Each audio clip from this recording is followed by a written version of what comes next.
নমস্কার, কেমন আছেন সবাই? আশা করছি সবাই খুব ভালো আছেন, আমিও ভালোই আছি। আজকের বাবা চলে গেছে প্রায় 3 মাস। 3 মাস পর আমি আবার ভিডিও দিচ্ছি। আমার বাবা নেই, ভাবলেই যেন কষ্ট হয় আমার। বাবা নামক জিনিসটা যে আমাদের কাছে কতটা বড়, সেটা যার চলে যায় সেই একমাত্র বোঝে। তো আমার বাবা চলে যাওয়ার পরে আমি ভিডিও করতাম না, অনেক দিন হয়ে গেছে।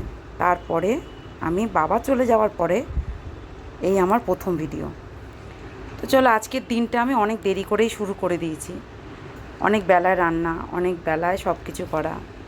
তো প্রথমে আমি সকালবেলা কাজ টাজ করে ভালো লাগছিল না দেখে, তারপর সবাই বললো, না তুই আবার নতুন করে সব কিছু শুরু কর, তাহলে দেখবি তোর ভালো লাগবে।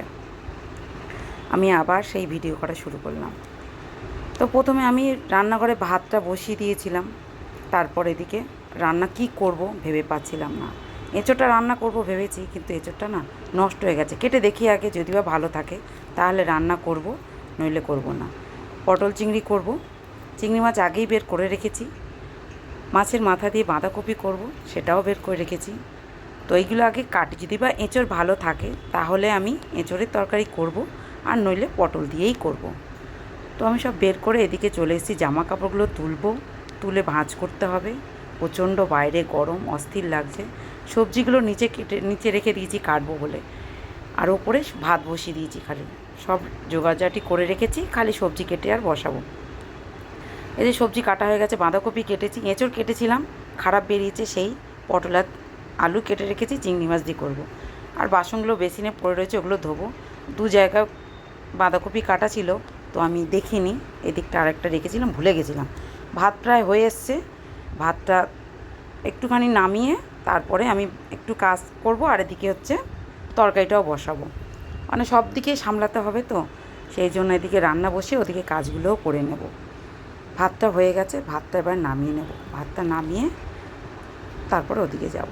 হলুদটাও শেষ হয়ে গেছে, মাছের মাথাটা ভাজা বসিয়ে দিয়েছি। এবারে ভাজতে ভাজতে আমি সংসারে বাদবাকি কাজগুলো যেমন করি সেরকম। মাঝে মধ্যে বাবার কথা খুব মনে পড়ে, যে বাবা, যদি বা আমার খুব মন খারাপ হতো তখন বাবাকে আমি ফোন করতাম, যে বাবা তুমি কেমন আছো, কোথায় আছো, কী করছো বাবা। তো এখন ভাবলেই কষ্ট হয় যে বাবা নেই। এখনও আমার গলা দিয়ে বেরোয় না যে আমার বাবা নেই। আমার খুব কষ্ট হয়। তো জামা কাপড়গুলো তুলেছি, আর কাঁথাটা বাইরে রয়েছে, কারণ ওটা কেচে দিয়েছিলাম। কারণ শুয়েছিল জিমি, আর আমরাও শুই, তো একটু নোংরা নোংরা লাগছিলো, সেই জন্য কেচে দিয়েছিলাম। জামা কাপড় শুকিয়ে গেছে, কাঁথাটা একটু থাক বাইরে, পরে আমি তুলব। জামা কাপড়গুলো ভাঁজ করে নিয়ে তারপর ওদিকে রান্না বসিয়ে এদিকে কাজগুলো করছি। ভালো লাগছে না, গরমও লাগছে, শরীরটাও কেমন অস্থির লাগছে।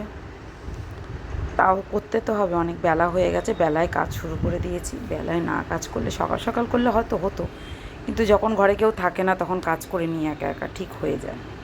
জামা কাপড়গুলো ভাঁজ করে নিয়েছি, ঘর বাড়ি পরিষ্কার করে নিয়েছি অর্ধেকটাই।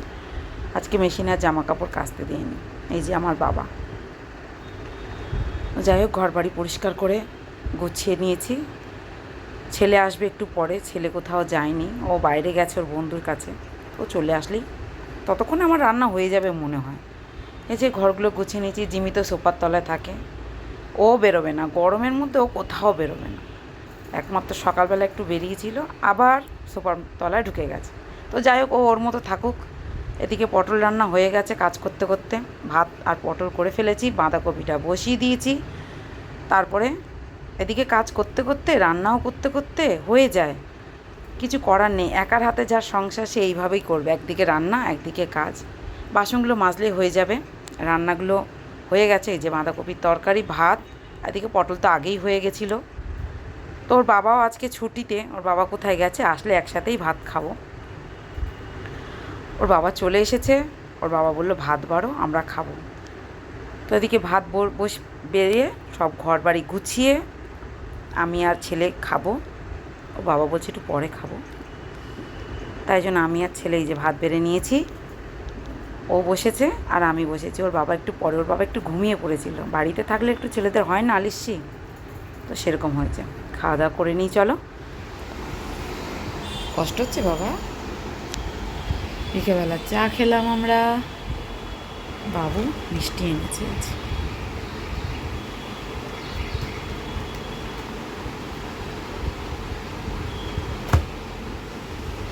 এদিকে জিমি কষ্ট হচ্ছে গরমে। উফ।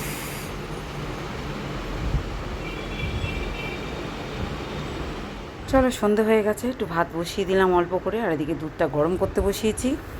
সন্ধে অন্ধকার হয়ে গেছে প্রায়, ঘড়ির কাঁটা দেখাই যাচ্ছে না, এত অন্ধকার, তাও চেষ্টা করছি দেখানো, সে তো অনেক দূরে ঘড়ি।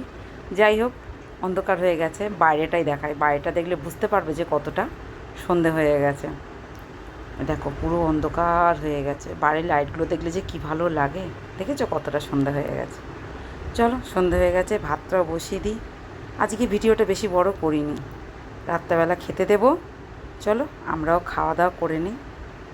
আর কি বলবো, রাত হয়ে গেছে, কিছু বলার নেই। যদি বা তোমাদের ভিডিওটা ভালো লাগে, প্লিজ একটা লাইক করো, কমেন্ট করো, শেয়ার করো।